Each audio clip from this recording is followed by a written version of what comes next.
नमस्ते viewers, welcome to our channel. आज हम एक जादुई सफर पर निकल रहे हैं जीएसटी को समझने के लिए, जो है गुड्स एंड सर्विसेज टैक्स, जिसने इंडिया के टैक्स सिस्टम को पूरी तरह बदल दिया है। आज हम जीएसटी की जादुई दुनिया से पर्दा उठाएंगे। ये वो जादुई टैक्स है जिसने इंडिया के फाइनेंशियल लैंडस्केप को बदल दिया है। सोचिए, एक ऐसी दुनिया जहां बहुत सारे टैक्सेस की जगह एक ही सिस्टम हो। यही है जीएसटी का जादू। अपनी वॉन्ड्स उठाइए, चलिए शुरू करते हैं। जीएसटी यानी गुड्स एंड सर्विसेज टैक्स एक ऐसे पावरफुल स्पेल की तरह है जो इंडिया के कॉम्प्लिकेटेड टैक्सेस के जाल को आसान बनाता है। इसे इस तरह बनाया गया है कि टैक्सेशन सभी के लिए आसान और एफिशिएंट हो जाए। जीएसटी टैक्सेशन का एल्डर वॉन्ड की तरह है। ये बाकी सभी टैक्सेस को एक पावरफुल स्पेल में बदल देता है। जीएसटी से पहले बिजनेसेस को बहुत सारे टैक्सेस से जूझना पड़ता था, जैसे वीएटी, एक्साइज ड्यूटी और सर्विस टैक्स। इससे कंफ्यूजन और इनएफिशिएंसी होती थी। वीएटी, एक्साइज और सर्विस टैक्स को अलविदा कह दीजिए। जीएसटी के आने से ये पुराने टैक्सेस गायब हो गए हैं और उनकी जगह एक मोर स्ट्रीमलाइंड सिस्टम आ गया है।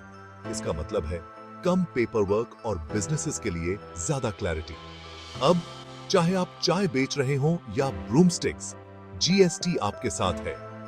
इससे कोई फर्क नहीं पड़ता कि आप एक छोटे स्ट्रीट वेंडर हैं या एक बड़ी कॉर्पोरेशन।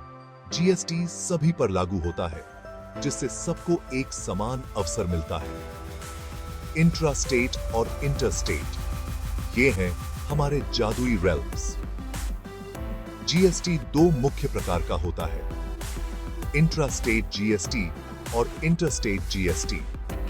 इससे इंडिया के विशाल और विविध क्षेत्र में टैक्स सिस्टम को एफिशिएंटली मैनेज करने में मदद मिलती है। जब सामान एक ही स्टेट में रहता है तो ये फ्लू पाउडर टेलीपोर्टेशन जैसा होता है, यानी इंट्रा स्टेट जीएसटी। इसका मतलब है कि टैक्स सेंट्रल और स्टेट गवर्नमेंट्स के बीच पहुंच जाता है, जिससे दोनों को रेवेन्यू का लाभ मिलता है। लेकिन जब सामान बॉर्डर्स पार करता है तो ये एपरेशन जैसा होता है, यानी इंटरस्टेट जीएसटी। इंटरस्टेट जीएसटी तब लागू होता है जब गुड्स या सर्विसेज एक स्टेट से दूसरे स्टेट में जाते हैं। इससे यह सुनिश्चित होता है कि टैक्स रेवेन्यू स्टेट्स और सेंट्रल गवर्नमेंट के बीच उचित रूप से डिस्ट्रीब्यूट हो। इंग्रेडिएंट्स? ओह, हमारे पास तो सब है। जीएसटी तीन मुख्य कंपोनेंट्स से बना है, सीजीएसटी, एसजीएसटी और आईजीएसटी।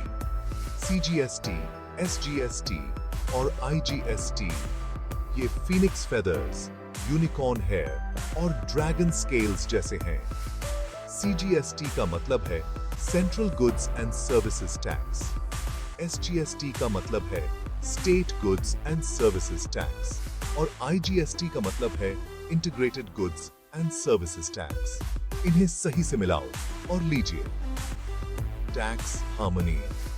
ये जादुई पल कब आता है? जीएसटी में जादुई पल तब आता है जब असल में टैक्स पे किया जाता है। ये अलग अलग स्टेजेस पर हो सकता है, जो ट्रांजैक्शन पर निर्भर करता है। ये तब होता है जब इनवॉइस प्रकट होता है या आपके ग्रिंगॉट्स वॉल्ट में सोने के सिक्के, एडवांस पेमेंट बचते हैं। जीएसटी सिस्टम में इनवॉइस एक क्रूशियल डॉक्यूमेंट होता है, क्योंकि इससे टैक्स लायबिलिटी शुरू होती है। और रिवर्स चार्ज, ये तो ऐसा है जैसे आप अपनी पेमेंट डेट पर लूमस स्पेल कर रहे हों। रिवर्स चार्ज एक ऐसा तरीका है जहां गुड्स या सर्विसेज का रिसीवर सप्लायर की बजाय टैक्स पे करने के लिए लायबल होता है। गुड्स के लिए ये वो जगह है जहां वो नाचते हैं, यानी मूवी हॉल। गुड्स के लिए प्लेस ऑफ सप्लाई आमतौर पर वो जगह होती है जहां गुड्स डिलीवर किए जाते हैं। सर्विसेज, मरॉडर्स फुटस्टेप्स को फॉलो करो, यानी सर्विस रिसिपिएंट्स लोकेशन। सर्विसेज के लिए प्लेस ऑफ सप्लाई आमतौर पर वो जगह होती है जहां रिसिपिएंट होता है। जीएसटी से हॉगवर्ट्स को फंड मिलता है, जैसे स्कूल्स, हॉस्पिटल्स और क्विडिच अरीनास को, जीएसटी से जो रेवेन्यू जनरेट होता है उसका इस्तेमाल एसेंशियल पब्लिक सर्विसेज और इंफ्रास्ट्रक्चर प्रोजेक्ट्स को फंड करने के लिए किया जाता है। डायगन एली की ग्रोथ के पीछे यही जादू है। जीएसटी ने एक मोर ट्रांसपेरेंट और एफिशिएंट टैक्स सिस्टम बनाकर इकोनॉमी को बूस्ट करने में महत्वपूर्ण भूमिका निभाई है। डॉबी द हाउस एल्फ भी ये जानता है। बस इतना ही है हमारी स्पेल बुक में दोस्तों। जीएसटी को समझना मुश्किल लग सकता है, लेकिन थोड़े से जादू से ये बहुत क्लियर हो जाता है। लाइक और सब्सक्राइब करें और आपके टैक्स रिटर्न्स स्नेप्स पोर्शंस जितने एक्यूरेट हों। हमें उम्मीद है कि इस वीडियो ने आपको जीएसटी के बेसिक्स और ये कैसे काम करता है ये समझने में मदद की होगी। अगली बार तक अपने कॉलड्रंस को बबली रखें, फाइनेंस और टैक्सेशन की दुनिया से जुड़ी और मैजिकल इंसाइट्स के लिए बने रहें। Thank you for watching.